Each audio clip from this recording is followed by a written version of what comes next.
ስሜ ብርቄ ይዘንጋው እባላለሁ። የምስራቅ ጎጃም ዞን ባህል ቱሪዝም እና ስፖርት መምሪያ ኃላፊ ነኝ። ምስራቅ ጎጃም እንግዲህ እንደሚታወቀው በርካታ ሰው ሰራሽና የተፈጥሮ የቱሪስት መስህቦች ያሉበት ዞን ነው። ከነዚህም ውስጥ በተለይ ሰው ሰራሽ የቱሪስት መስህቦችን መሰረት በማድረግ በመንግስት ደረጃ ትኩረት ተሰጥቶ እየተሰራ ያለበት ሁኔታ ነው ያለ። ከነዚህም ውስጥ በተለይ መርጦ ለማርያም ገዳም ላይ የውሽ ሚካኤል፣ ዲማ ጊዮርጊስ እና ሌሎችም ቦታዎች ላይ በርካታ ሰው ሰራሽ ቅርሶችና ለቱሪስት መስህብ የሚሆኑ ቅርሶች አሉ። እነዚህን ቅርሶች ሃይማኖታዊ ይዘታቸውን ጠብቀው ለትውልድ እንዲተላለፉ መንግስት በትኩረት እየተሰራ ያለበት ሁኔታ ነው ያለ።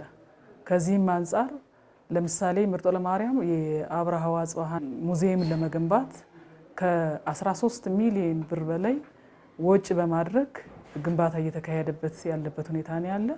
አሁን ግንባታው 90% የደረሰበት ሁኔታ ነው ያለ። እዛ ቦታ ላይ ስናይ እንግዲህ ከ333 እስከ ዓመተ ምህረት ጀምሮ በርካታ ሃይማኖታዊ ይዘት ያላቸው ተንቀሳቃሽ የሆኑ ቅርሶች ያሉበት ገዳም ነው። ይህንን ገዳም ደግሞ ቅርሶች ባልሆነ ቦታ ላይ ከተቀመጡ ሊበላሹ ሊበረዙ በሌላ ተባይም ሊበሉ የሚችሉበት ሁኔታ ስላለ እነዚህ ቅርሶች ሃይማኖታዊ ይዘታቸውን ጠብቀው ለትውልድ እንዲተላለፉ፣ ሁለተኛ ደግሞ በወቅቱ የነበረውን የአሰራር ጥበብን ለማህበረሰቡ ለማስተላለፍ የሀገር ውስጥም ሆነ የውጭ ቱሪስት መጥቶ እንዲጎበኛቸው እንዲያያቸው በሀገራችን በጣም ትልቅ ጥበብ የተሞላበት ስራ የተሰራበት እንደሆኑ ለማሳየት ይህንን ሙዚየም ዘመናዊ ሙዚየም እየተገነባ ያለበት ሁኔታ ነው ያለ። ይህ ሙዚየም ሲገነባ በመንግስት ብቻ ሳይሆን ማህበረሰቡም በማስተባበር መንግስት 40% ከዋጣ 60%ን ደግሞ ማህበረሰቡ እየዋጣ የሚሰራበት ሁኔታዎች እንዳሉ ማየት ይገባል ማለት ነው። በሁለተኛ ደረጃ የውሽ የሚባል አለ አንበር ውስጥ ያለና ከአነደድ አስተዳደር ውስጥ ያለ ትንሽ ወጣ ብሎ ያለ ቤተክርስቲያን ነው። በዚህ ላይም በዚህ 5 ዓመት ውስጥ ራሱ ከ5 ሚሊዮን ብር ያላነሰ በጀት ተበጅቶ እነዚህ ተንቀሳቃሽ ቅርሶች የሚቀመጡበት ዘመናዊ ሙዚየም እየተገነባ ያለበት ሁኔታ እንዳለ ማየት ይቻላል። ሌላው በሶስተኛ ደረጃ እንግዲህ በርካታ ቅርሶች ቅድም እንደተናገርኩት በዞናችን በርካታ በእስልምና የሚሆን በክርስትና ሃይማኖት የቱሪስት መስህብ የሚሆኑ ቅርሶች ያሉበት ሁኔታ ነው ያለ። አሁን እኔ ለመጥቀስ የፈለኩኝ የተወሰኑ ጥቂቶችን ብቻ ካልሆነ በስተቀር ዲማ ጊዮርጊስም ስናይ እንግዲህ ዲማ ያው እንደሚታወቀው በሀገር ደረጃ ክቡር ዶክተር አዲስ አለማየሁ ፍቅር እስከ መቃብርን መሰረት አድርገው ሲጽፉ ዲማ ጊዮርጊስን መሰረት አድርገው የጻፉበት መሆኑን እንደ ሀገርም እውቅና የተሰጠው ነው። ቀጥሎም ደግሞ ሃይማኖታዊ ይዘቱና ይህ ቦታ ደግሞ ከሚያዝያ 23 ላይ ሰፊ ክብረ በዓል የሚደረግበት ጊዮርጊስን መሰረት አድርጎ የሚደረግበት ሁኔታ ነው ያለ። በዚህ ቦታ ላይም ዘመናዊ ሙዚየም ያለበት ተንቀሳቃሽ ቅርሶች ለቱሪስት መስህብ የሚሆኑበትና አካባቢውን የሚያስተዋውቅበት ሁኔታ እንዳለ ማየት ይገባል ማለት ነው። እነዚህ የተፈጥሮ ሰው ሰራሽ ሲሆኑ ተፈጥሯዊ ሙዚየሞች ተፈጥሯዊ ቅርሶችን ደግሞ በተለይ በዞናችን ትልቁና ለቱሪስት መዳረሻ ይሆናል ብለን የምናስበው የጮቄ ተራራን ነው።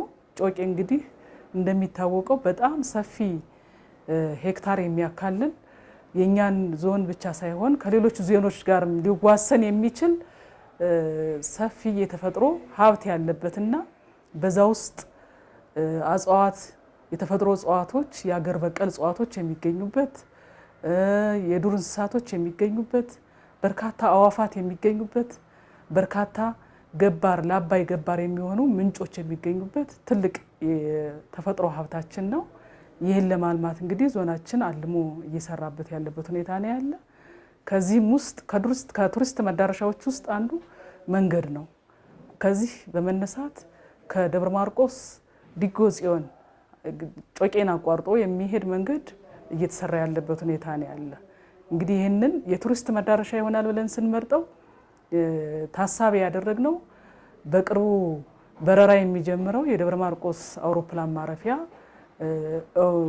ኦን ሲሆንና ስራ ሲጀምር በተለይ የትኛውን ቦታ ላይ ጮቄን ለማየት የሚጓጉ ማህበረሰቦች በአገር ውስጥም ይሁን በውጭ የሚፈልጉትን ከደብረ ማርቆስ ደግሞ 27 ኪሎ ሜትር ላይ ጮቄን ማየትና መጎብኘት፣ መዝናናት፣ የተፈጥሮን ሁኔታ ማድነቅ ስለሚቻል ይህንን የቱሪስት መዳረሻ እንዲሆን የመረጥንበት ሁኔታ ነው ያለ። አካባቢው እንዲጠበቅ ያሉት የዱር እንስሳቶች እንዳይሰደዱ፣ የእጽዋቶች እንዳይጠፉ፣ በሌላ በከብቶችም ሆነ በአካባቢው ማህበረሰብ እንዲጠበቅ ደግሞ ከደን ልማት ጋራ በጋራ እየሰራን ያለንበትና ጮቄን ለማልማት ከደብረ ማርቆስ ዩኒቨርሲቲ ጋርም በጋራ እየተሰራ ያለበት ሁኔታ ስላለ ይህንን ለዞናችን ትልቅ የቱሪስት መዳረሻ ይሆናል ብለን የመረጥን።